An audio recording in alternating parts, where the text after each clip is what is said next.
स्वागत जनाऊे आपर प्रिय YouTube channel the sky Odia को। बंधुगण वर्तमान समय आपण मान एक बिग अपडेट देवाक मु चाहूँगी जो थे आपण +3 एडमिशन को लेकिन अपडेट टी रही है। तो बंधुगण एथिरे आपण जानिबाकू पाइबे किपरि आज जो आपण मानकर आसीबो रिजल्ट आसीबो बा फास्ट सिलेक्शन रो लिस्ट आसीबो किपरि चेक करिवे आपणकर result merit list first selection रो किपरि जानिबे एथि सहित आपण माने किपरि भाबे डाउनलोड करि परिबे आपण मानकर सिलेक्शन रो प्रोसीजर टी बा सिलेक्शन रो रिजल्ट टी। तबे एबे आसंतु जानिबा +3 को लेकिन जो एडमिशन अछि तार कौन कौन रही डिटेल अपडेट। सर्वप्रथमे आपण मानकु साम्स ओडिशा रो ऑफिशियल वेबसाइट को आसीबाकू पड़िबो। जो कौन सी ब्राउजर रे साम्स ओडिशा आपण माने जदि सर्च करिवे एही परि भाबरे आपण मानकु साम्स ओडिशा रो ऑफिशियल वेब पेज टी शो करिवो।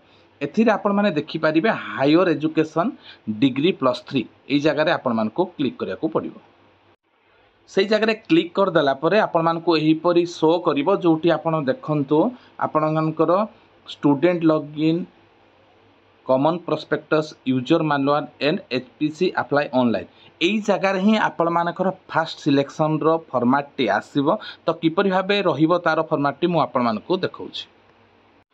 एही परि भाबे आपण मानकर स्टेटस टी आसीबो जोथरे आपण मानकर स्टूडेंट लॉगिन नो इयर प्रथमटी रहिबो know your selection status then आपण मानकर first selection seat versus allotment एवं first selection PWT seat versus allotment एई जगह ही आपण माने चेक करि परिबे। मेन तो आपण माने नो इयर सिलेक्शन स्टेटस जगह रे आपण मानकर सब किछि जानि परिबे जोथरे आपनकर मोबाइल नंबर ओटीपी देई कि लॉगिन कला परे आपण मानकर कोठी सिलेक्शन हेछि फास्ट सिलेक्शन केते कटअप गला इंडिविजुअल कॉलेज रो सब किछि जानि परिबे।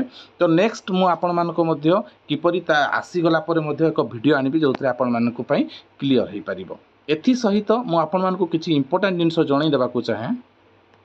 देखंतु साम्स ओडिशा पक्षरु किछि अपडेट आपण मानक पई थिला जहा निहाती जानिबा दरकार आपण माने। तो देखंतु प्रथमटी थिला आपण मानकर 3 जून 2024 रु आपण मानकर ऑनलाइन एप्लिकेशन आवेदन करथिले 17 जून 2024 पर्यंत एवं 18 जून रे सी करेक्शन पई देइथिले एडिट पई फॉर्म को। आज बा 25 जून 2024 4 घटिका रे आपण मानकर प्रोविजनल अलॉटमेंट ऑफ सीट बा फास्ट राउंड सिलेक्शन स्टार्ट होबो। नेक्स्ट रही आज आपण मानकर 28 तारिख पर्यंत संध्या 7टार 28 तारिख पर्यंत selection of slide freeze float option एवं ऑनलाइन पेमेंट किपरि भाबे करिवे तार भी फॉर्मेट ओपन हो। तो नेक्स्ट रहिला मु आपण मानक पई सीट स्लाइड रो रही फ्रीज आ फ्लोटिंग ऑप्शन एवं ऑनलाइन पेमेंट पई वीडियो टी नै कि आसीबी। तो आज 4टा परे आपण माने जानिबाकू पाइबे बा जानि परिबे आपण मानकर फास्ट राउंड सिलेक्शन रो आपण मानकर कोन रहिला स्टेटस टी। तो वर्तमान पई साम्स ओडिशा पक्षरु +3 जो माने एडमिशन पई अप्लाई करिसंती फॉर्म बा ऑनलाइन जरिया रे जो माने फॉर्म आवेदन करिसंती तांको पई ए बहुत जानिबा कथा किपरि भाबे आपण माने फॉर्म बा ऑनलाइन जरिया रे आपण मानकर सिलेक्शन रो स्टेटस थी जानि परिबे। मते कमेंट माध्यम रे जणैबे कार को कॉलेज हैला।